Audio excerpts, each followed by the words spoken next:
All right, everybody. So we're going to start on the ChatGPT side of things. Highlevel has recently released ChatGPT for high-level workflows. And, that opens the world up to us to do a lot of cool stuff. And so I figured I would just kind of show you guys some of the basic stuff on how to get it set up. And also we can kind of look at like a few different prompt structures that you can use inside of Highlevel. But I'm going to go ahead and I'll share my screen here because I have, as normal, just a little slideshow that kind of shows what we're going to cover. And so let me, I wonder if I can, I can share my whole desktop. There we go. All right, so how to use ChatGPT in high-level workflows. And I'll go to the next slide here. So today I'm going to go over how to enable ChatGPT functionality in Highlevel from your agency settings. How to create a workflow with ChatGPT actions in the workflow. Then we'll look at how to structure the prompt. I'll show you one of my favorite prompt structures. And then a lot of people ask what the temperature settings mean. So we're going to look at that, and that way you can kind of better understand temperature. There's a lot of other settings behind the scenes as well, so temperature is just kind of one of them. And by the way, can you guys still hear me?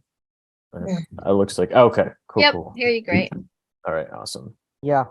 Let me expand this window over here. Okay, cool. And then we could talk about passing variables into the prompt also with custom values. And so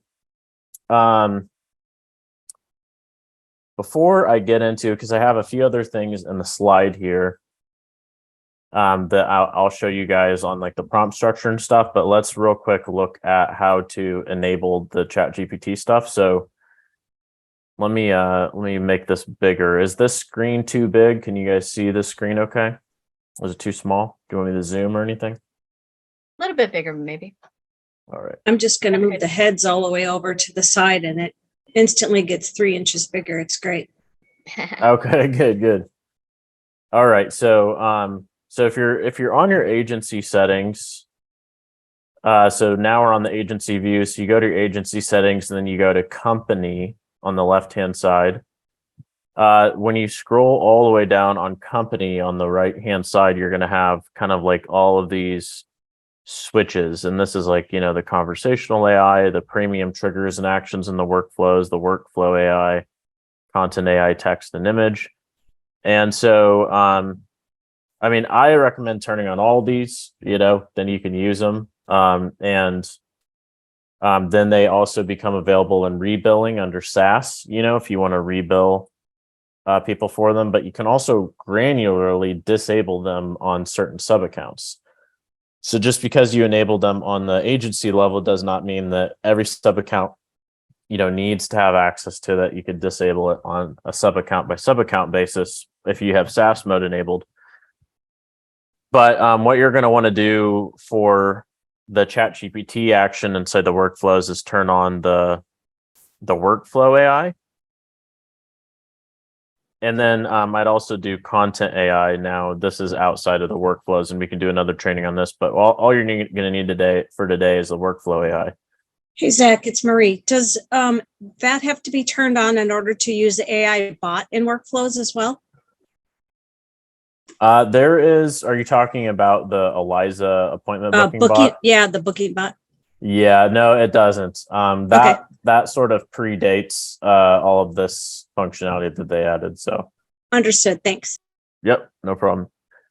Okay, so we'll go back to this sub account where we have this built out, and this is one of the snapshots that we're working on that we're going to be releasing here soon, called Revenue Booster.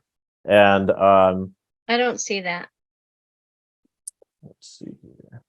Are you looking at Highlevel, or what do you guys see? Let's get on the path to success. Yeah, we're in the right spot. Okay. So it says Revenue Booster up here. It's really small.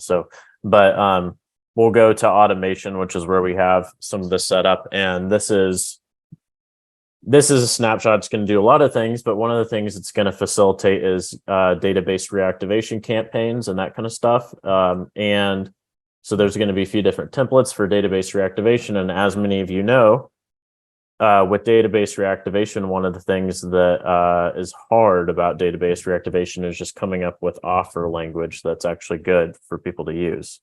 And so this is a good use case for using AI to generate the offer language. So once we've enabled that on the agency level, let's say that, you for your clients, you wanted to, use AI to generate offer language for them and then store that in, like a custom value or something like that so that it could then be referenced later. So the first thing that you need to do, so jumping back to our kind of our list here. So we talked about this. So now we're on this piece here. So create a workflow with the ChatGPT action. So when you go to add a new action in the workflow, all the gold ones are the ones that you pay for, basically, like for every single time you use it. So that's what the gold means. And it also means that if your clients are using it, then they're paying for it every single time they use it. And that also means that you can typically rebuild them at a higher rate if you'd like to every single time that they use it, which is great. And so the one that you're going to select here is ChatGPT, and it's going to show up like this. And it's also going to have a default temperature of 0.2, which we'll talk about in a second. And you're going to just be left with this kind of big white box that says insert prompt right here. And so this is where you're going to tell the AI, what you want it to do. And it's like probably a little overwhelming for people because it's kind of like a blank canvas, and especially for people that haven't really dealt with AI before. It's like, what's a prompt? What does that mean? All that kind of stuff. And so for those of you, I'm going to kind of go all the way back to basics just for a minute, so that if anybody's on this or watching this that hasn't used AI, you kind of know how to process this. But in the AI world, they refer to prompts a lot, and a prompt is how you sort of direct the AI to do whatever it is that you're wanting it to do. When it comes to GPT, which is OpenAI's model, their large language model, which is what powers ChatGPT, everything's prompt based. And if you get on ChatGPT, every time that you're talking with ChatGPT, you're basically giving ChatGPT prompts. And they made it a lot more conversational so that it's sort of more like acting like with a chat bot, But prior to ChatGPT, whenever you prompted OpenAI to do something, it was a lot more like this, where it was just like you had to give it a sentence and tell it what you wanted it to do. And this is actually a lot better in our use case, because in our use case, you don't really want like a chat bot, right? Because you don't want it to respond with anything else other than exactly what you are telling it to respond with. You don't want it to like throw in some extra language in there or get too creative or start to try to talk to you like a chatbot. You just want it to give you back whatever it is that you're asking for. And so for that reason, I'll get into this prompt structure here. So we're going to talk about structuring your prompt, and I'll show you my kind of favorite prompt structure here, which is in this next slide. And so this is the way that I like to structure the prompts. I always get pretty good outputs when I structure the prompts this way. And so you basically say, I want you to act as, and then I will, and then you will. And so practically speaking, let me flip over to this other slide here for a second. This is a little cheat sheet. So where you say, I want you to act as, what you're basically defining is the role of the AI. So you can say, I want you to act as a marketer. I want you to act as an advertiser, a mindset coach, a copywriter, a prompt engineer. You can kind of give it an idea of what type of role it has. And so like in our case here, we're trying to generate language, for a database reactivation campaign. So we could say, I want you to act as, we could most likely say copywriter, and that would be fine. And we can even say a world-class copywriter.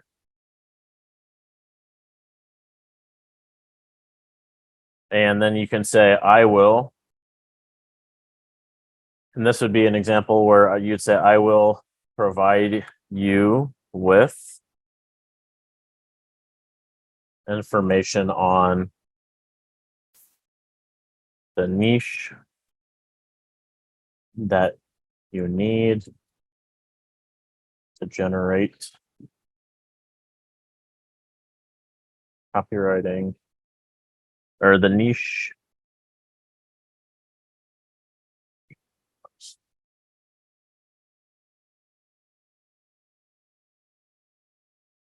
business name and Just a quick question. Can we resell this to our clients? resell. You're talking about resell the like what you're building in here? Yeah, like can we copy the entire workflow in here and like as a snapshot, and we can just offer that to our clients also, this conversational AI bot?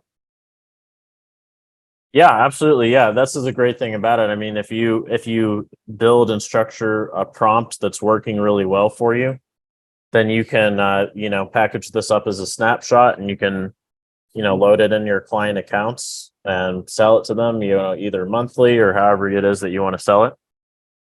And Yeah. you can also put custom values in here, which we'll talk about next. And so that makes it really easy for you to just send your clients through a form, and in that form, just have them fill out information that you can then load into custom values. And so that way that it makes the prompting, way a lot easier and sort of more templated. Yeah. And so, and I'll show you an example of that. So if we said that we're going to provide the business name and information on, let's say, the product or service,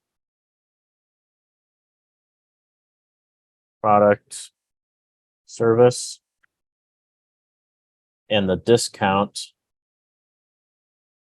we're offering, you will structure language that can be used in an SMS outreach. Let's say SMS database outreach campaign advertising for this offer. And this is really rough. I was hoping to actually perfect this before to actually build an example, before we got on, but hopefully we'll actually get something back that is semi good, at least so you guys can see how fun it is. So before we add any like custom values or anything like that, let's go ahead and leave that the way that it is. Let me save this real quick here.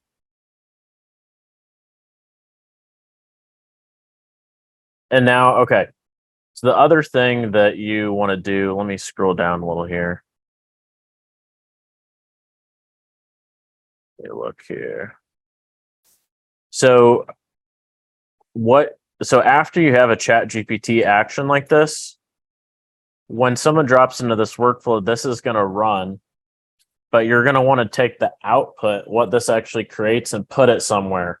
So that way it doesn't just live in the workflow. It needs to go somewhere. So a lot of times what you can do here is you can put it in like either a custom field, or you can put it in a custom value. Just kind of depends on how you have it set up.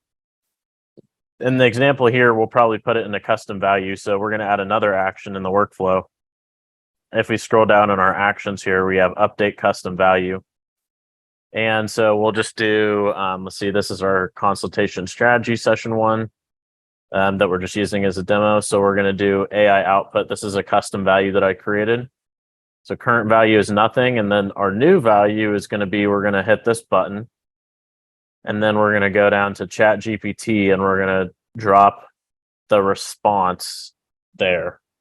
So that's going to take the response of the generation and put it into a custom value.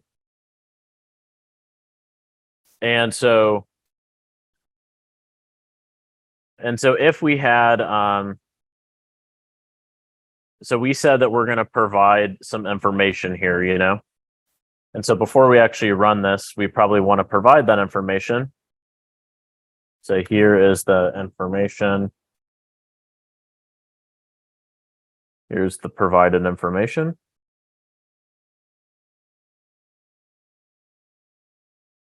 And then we can do business name, information on product, service, and then discount we're offering.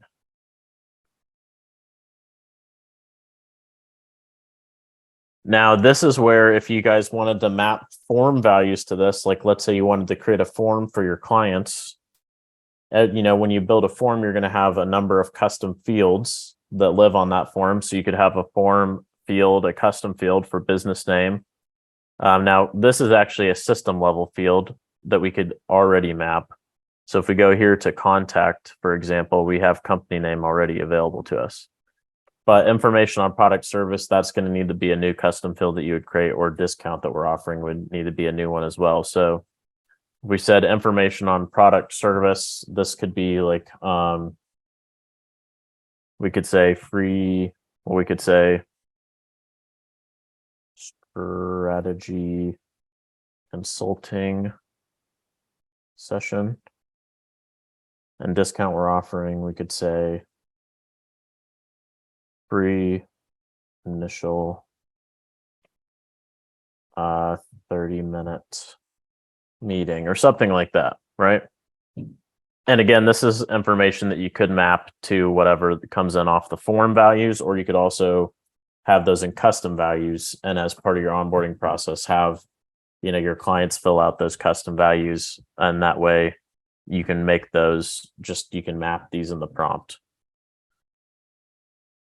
But for now, we're just going to type them in so we can kind of demo it. And I'm just going to delete this action and save this workflow again. And then we'll just publish it real quick. And then we'll just test it. And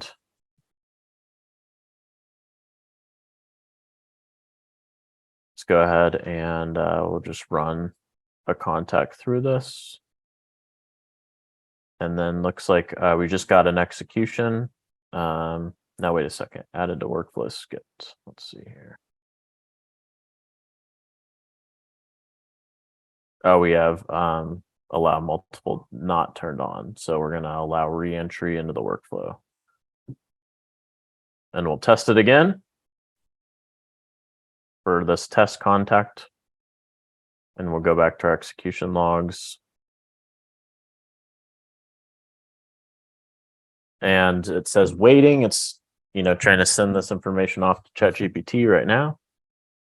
And then we finished. And so with that really rough prompt that we just created, let's go to our custom values and see what kind of shenanigans it just drummed up for us here. Okay, so AI output. So here is the output that the AI just put together. So business name. And we didn't actually provide a business name because this contact doesn't actually have a business name. So it created one for us. So Elite Strategies SMS campaign. Hey there, are you looking to take your business to new heights? Elite Strategies is here to help you unlock your full potential. We specialize in providing top-notch strategy and consultation sessions tailored to your unique needs. For a limited time, we're offering a free 30-minute meeting to discuss your goals and challenges. And so this is really long, obviously. So this, for like an SMS campaign, would be way too long. This would, shoot out in like 3 or 4 different messages. And so this is an example where you have to refine the prompt a little bit, and and a lot of times you have to give it restrictions as far as like how long you want it to be, like less than X number of characters, all that kind of stuff, and sort of dial it in. But the great thing is once it's dialed in, you can have it generate the language for you from the workflow for your campaigns, which is pretty cool. And so the other thing that we can notice is that if we look through here, it's being pretty creative with the language it's giving back to us. And that brings me to the other point that I was going to show you guys, which is if we go back to the stuff we're training on here, we've kind of talked about passing the variables into the prompt, but we haven't talked about temperature yet. So I'm gonna discuss that real quick. So if we go back here, I'm going to refine this just a tiny bit. I'll provide you with the information on the niche in which you must generate copywriting. So we'll say business name. I forgot to do the niche, so we'll do the niche. And let's say health coaching, maybe. And then for business name, we'll say like Kansas City health coaching.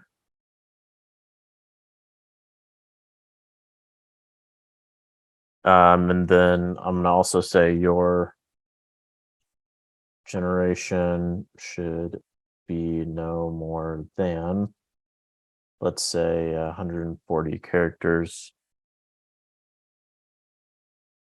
And then, okay, so then the temperature, this is like,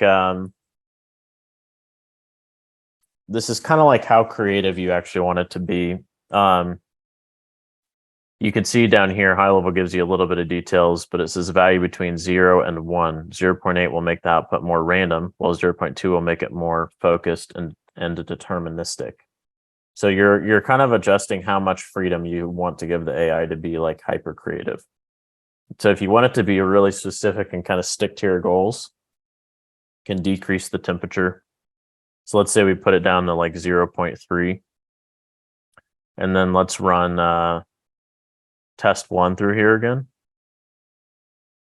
And we'll go to our execution logs. And it looks like we have another execution. So we're going to go back to our custom values and check. See how much shorter that is now? So unlock your health potential with Kansas City Health Coaching, get a free 30-minute strategy session and start your journey towards a healthier you. Just Wow. quickly, what would you add to the workflow to get it to save the last prompt, the last result before it overwrites it? You just have to store it in Highlevel. You have to store it somewhere. So you either are going to have to store it to a custom field or a custom value, or, you know, if you want to store it outside of Highlevel, also you could do that. You could push it off and you could use one of the premium actions in the workflow to save it to a Google Sheet or something if you want. But in Highlevel, Right within here, could it be saved to some kind of text field? Could you include something into the workflow that would save it to a text field also? So as we will rework it, it will have the other versions.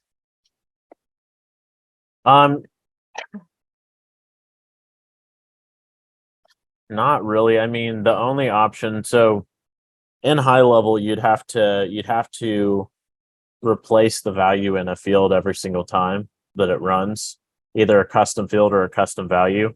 So down here, we're updating a custom value, but you could also, if you wanted to do like update a contact field instead. So we could select, we don't have a contact field that we could select here. But we could create a contact field, you know, that we select, just a custom field, and then you could do the same thing where you are just updating that custom field for that contact. Couldn't you do it? Couldn't you do it where you create a dummy contact record for all of this particular series of prompts that you want to do? So you create a contact record called prompt 1. And then every time you have it write to the notes. And then it's going to be, the history is going to be in the system notes because it always creates a new note. It doesn't replace the old note. Oh, you know what? I bet you could do a note. That's a really good idea. Let me see. Yep, you could do a new note. So we could That's do a great idea. Yeah, note is love it. that's excellent. You could do new and generation. And say it was for SMS1, so that way you know it's, but maybe your contact is called SMS1 as the contact.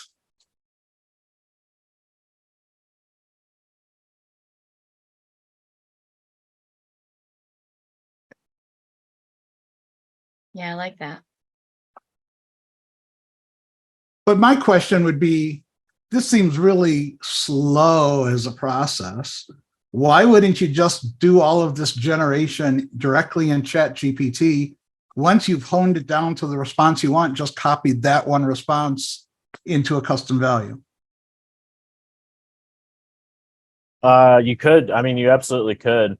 I mean, I think this is just my personal opinion, but I think what I found is even with ChatGPT, like a lot of the hard work is like kind of getting to the point where you in the thread with ChatGPT where you've sort of like given ChatGPT, the information that it needs to give you a good output. And then and I don't know if you have the same, but like, for example, like for these video trainings, like every time when I post to Facebook, like what the topic of the training is, I have like a thread with ChatGPT, that I've refined down at this point in time. And so every Monday, I'm like, all right, I got another one for you. And I'll just give it like some information, and it's to the place now where all I need to do is give it some information, and then it writes those for me every single time. But it took me a while to get to the point where I kind of like gave it all the information that I needed to give it to get to that point.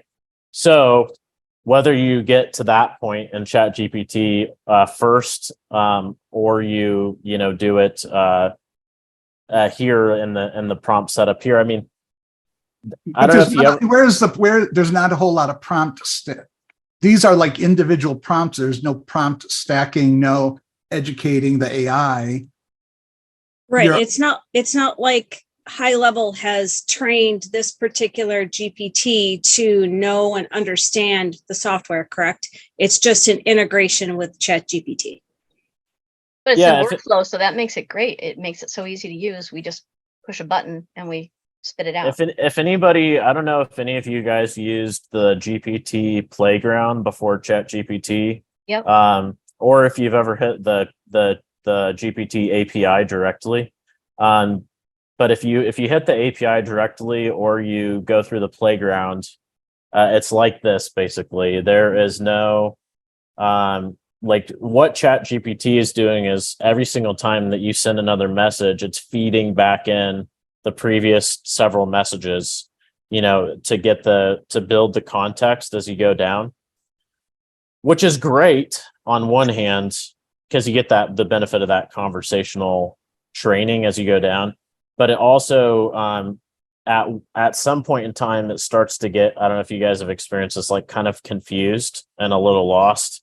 And so a lot of like prompt engineers still use the playground because they basically need that fresh context every single time, because what they're trying to do is not leverage built context over time. They're trying to get it to where the prompt itself is giving every single, everything that it needs basically to get a refined output consistent every single time. And not like lean on any of the context that it has, like history context, basically. So it's a double-sided sword. The history context is helpful, but if you refine the prompt this way, it's very predictable. ChatGPT can be a little unpredictable sometimes. So when you get the predictability up, you can really have it set up to where you have like your custom fields and your custom values or whatever. And like, okay, every single time I give it information in this way, it's going to give me a high fidelity output that's, that looks like this. Well, that's what I'm kind of wondering about isn't the value though for the integration with ChatGPT and Highlevel to do things like have automated sequences in the conversations area where the customer is actually the one giving the prompt and it's the AI that's giving the response to what the customer is asking, whether it's through Instagram or Facebook Messenger or an email, whatever the channel is that they're coming in on. So you have to build in, and that's what I'm kind of wondering is where do we build in enough of that information about whatever our brand is or the client's brand is so that it can execute that internal workflow without having a totally separate application built on our own open AI key. There is, so if you go, and I kind of like briefly showed this in on the agency view, when I first started, but if you go to your company settings on the agency view and you scroll down when you first go to turn these settings on, you'll see right here the workflow AI that you can enable, and there's also the conversation AI up here. Right. Two very different things. The conversational AI is what Highlevel is trying to bring in, that is like what you're talking about. It's more like a chat bot that can actually, jump in and interact with customers. But anytime you have a chat bot like that, it has to be pre-trained on context and all of that kind of stuff. And so I think Highlevel's headed in the direction of helping, all of us build a library of like pre-training data that, so like if we wanted to give it some sales stuff or some whatever, like it has enough information to know, okay, here's how I answer the sales questions, here's how I do this other stuff. But the workflow AI is not like that. The workflow AI is like blank slate. You start from a blank slate every single time and you build the exact prompt that you want and tell it what you want it to do.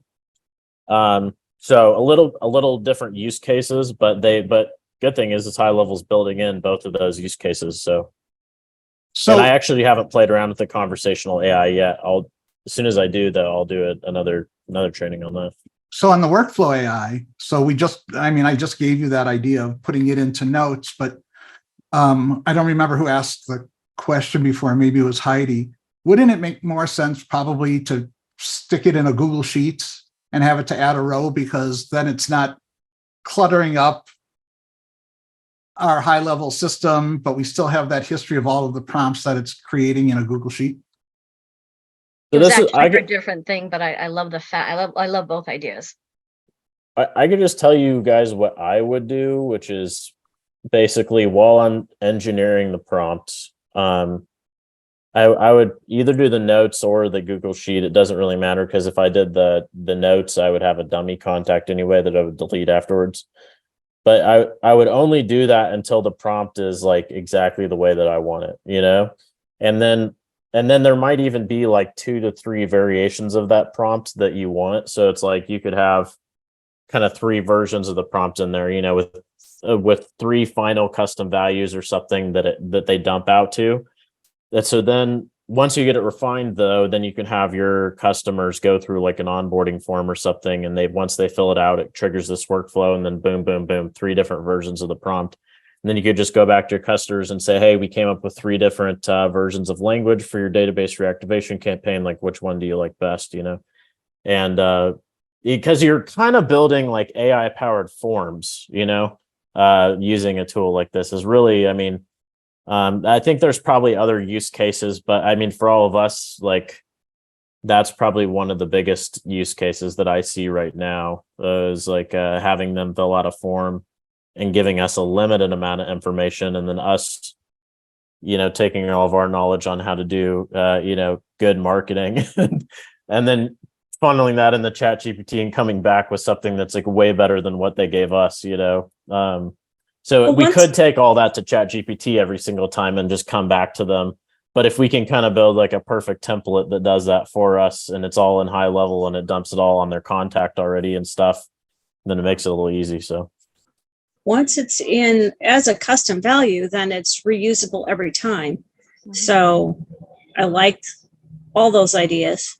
I've already been, doing it outside and bringing it inside, just because it made it, there's no way to save it, or at least I hadn't thought it through that far. So thank you, Eric. Yeah, this is amazing. Thank you. You can layer too. Somebody brought that up. But in the same way, so like if I wanted to add, for example, like another ChatGPT action down here. So let's say that I was like wanting to build let's say I had a landing page with like headline, subheadline, and it's like for it to get a subheadline, it needs to know what the headline is. So you're like, well, I want to feed the headline that it generated into the subheadline prompt so that I can get like a good subheadline, You could do that here too. So it's like you could have your prompt here for generating a subheadline, and then you could say like reference, the headline. And then for here, you could just go down to the ChatGPT response that it generated for the first one and feed its previous response back into it for a secondary response. So I don't know if you guys have ever used Gosh, what's that big AI app that everybody uses? Jasper. Jasper. Thank you. I was having a brain toot. But so Jasper sort of pioneered the AI workflows before like ChatGPT, and that's basically all that's going on with Jasper's workflows. Is it's like feeding the context back into a layering, of the workflows. And if you ever use the Jasper workflows, I mean, those things are just mind blowing. What you can I do started with Jasper to write an outline for my book. And now they've come up with all kinds of templates. And then I'm like, hey, I'm going to leave. And they're like, oh, wait, here, we'll give you a deal. We don't want you to leave. We could all start doing that now. So. I'm like, okay, $19 a month instead of $80. I'm good with that. Oh, wow. They did give you a Truly. deal. That's Oh, great. yeah. Yeah. Just complain. It's great. Threaten to leave. Just like Comcast or whatever. Yeah. Verizon, I'm going to leave. Yeah, the secret American Express hack right there. So is in this workflow is technically every time we put in an action name to send a prompt to ChatGPT, if it's in a workflow, is this essentially prompt stacking, where we building and building and building and building till we get a final output, and then it's based on that final output that we could put into the custom value? you can update custom values anywhere in the workflow that you want. No. What I'm saying is, if I have I'm sending it, so you had the initially, before you deleted it, you had the generate SMS1, generate SMS2, and each of those were independent sending prompts to ChatGPT. Okay, if you have, for the sake of argument, 5 of those send prompts in a row. Send prompt 1, then send prompt 2, send prompt 3, 4, 5. It's that after prompt 5 that the value that it creates is the one that you use to update the custom value, because you've now given it more than one prompt. You've given it several prompts to refine it. It makes you select. So like if we go in here, for example, and we add, so let's say this is like prompt 2, and then we just said this is like prompt 1. And then I go to save this workflow. If I was to go down here and do an update custom value, and then I select this value, and then when I go in here to do ChatGPT, it's asking me which of the 2 prompts in here I want to use the output for to update the custom value. Well, that's only because you already saved it to one custom value. What if you weren't saving it to a custom value after each step? Can you do that? I don't know what you mean by that question. So I send the prompt in prompt number 1 to ChatGPT.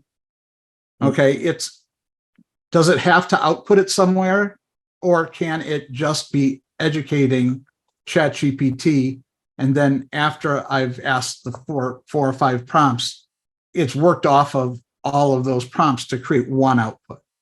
I'm not constantly going back and updating. So if you had 5 different custom values, you could write one of the answers to each of the 5, and then. So the information lives. I think I know what you're asking. The information on the prompt outputs, until you save it to a custom value, only lives in the workflow itself.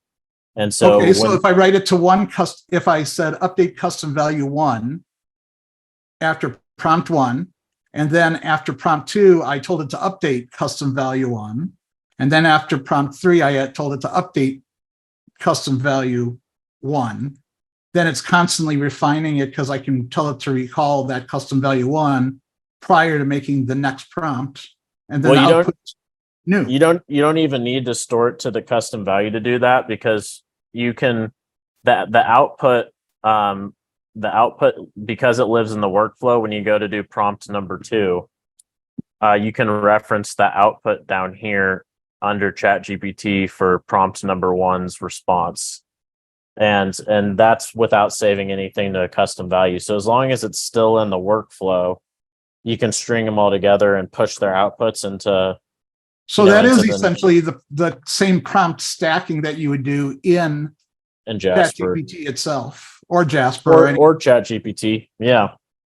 ChatGPT, well, there on the ChatGPT API, it's a little different because it's not just the previous response, but there's also different roles that get defined. So there's system level role, user level role.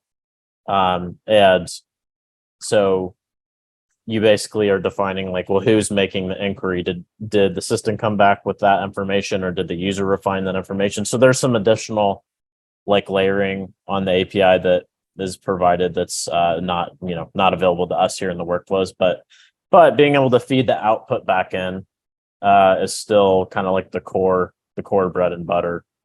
And I found also that you can kind of when you're using I would assume that Highlevel is using the API directly, the GPT API directly for this, in which case a role is probably not being defined.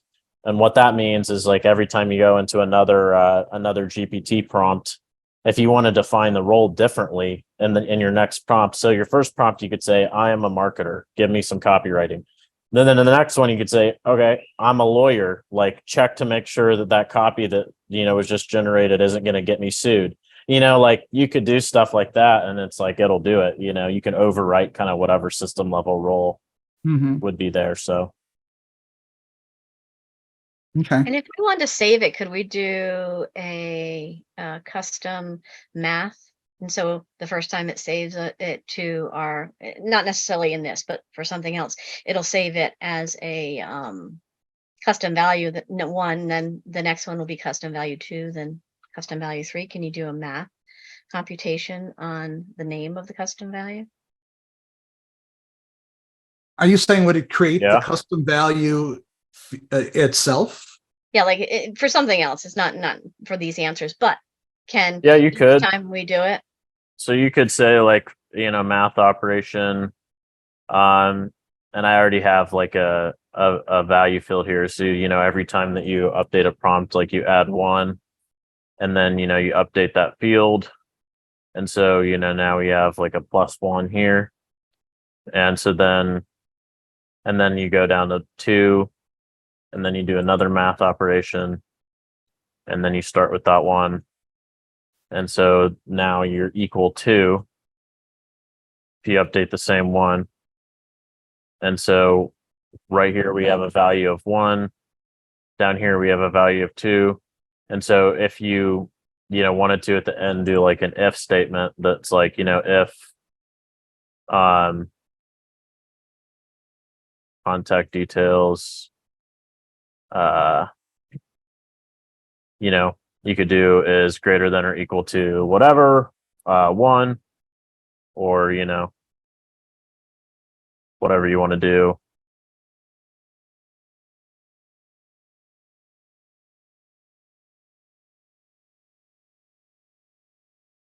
In fact, we'll just keep it as equal to 2 is equal to 1. Just so now we have 2 branches, it's equal to 1, equal to 2. Oops. And so then you were saying you would update custom values. Yeah, like if you want to have a contact and you wanted to, add 1 to each person, and so you'd have a separate field for each time you ran whatever you're running through here. Yeah. Yes. Yeah, you could. Yeah. So, yeah, you would just have to figure out obviously whatever the logic is that maps the math incrementing to the values, but I don't see any reason why you couldn't do that. Wow, that's crazy. Super This is helpful way in out of the box. Thanks. super helpful in the nomenclature of your prompts, essentially, so that you can keep going. Yeah. Yeah, I agree. Well, cool, guys. Hopefully it was helpful took you today. down a rabbit hole. Yeah. That was amazing. That really was. I'm still I hopefully, once we I plan on really refining this for this snapshot we're going to release. So hopefully, I'll have a really cool version of this that's actually generating really consistently, solid database reactivation language, based on some form fields. That's the objective, is and give this snapshot to people. They can have their clients fill out a couple form fields, and then boom, database reactivation campaign exists with, custom language is the objective. So, Wow. I'll try to do a follow up on that as soon as we're done with this and show you guys how it manifested. So, Yeah. Marie, this is the thing I just sent you today. Yeah, this is cool. I like it. thanks for jumping on today, guys. I'll shut it down. As always, though, feel free to reach out to me or message me, if you guys have comments, questions, and thanks for the note idea, Eric. That was great. Yes. Yeah. Do you Glad- have glad a to contact? contribute. What's that? Oh, sorry. Did you have a contact? I can't get on Facebook right now. You said if we have any questions? Yeah, if you've been Facebook jailed, you can email me, Zach at getextendly.com, and ZAK, ZACK, ZACH. ZH. Okay. Okay. Dare to be different, Zach. Dare to be all right. Sounds good. Thank you. Thanks, guys. Have a good one. Have a good 4th, everybody. You too. guys See you too. guys. Bye-bye. guys. Want to learn Go High Level in a structured format? Check out the GHLacademy.com by Extendly. We guarantee to save you 6 months of wasted subscription costs for High Level. Just visit the GHLacademy.com.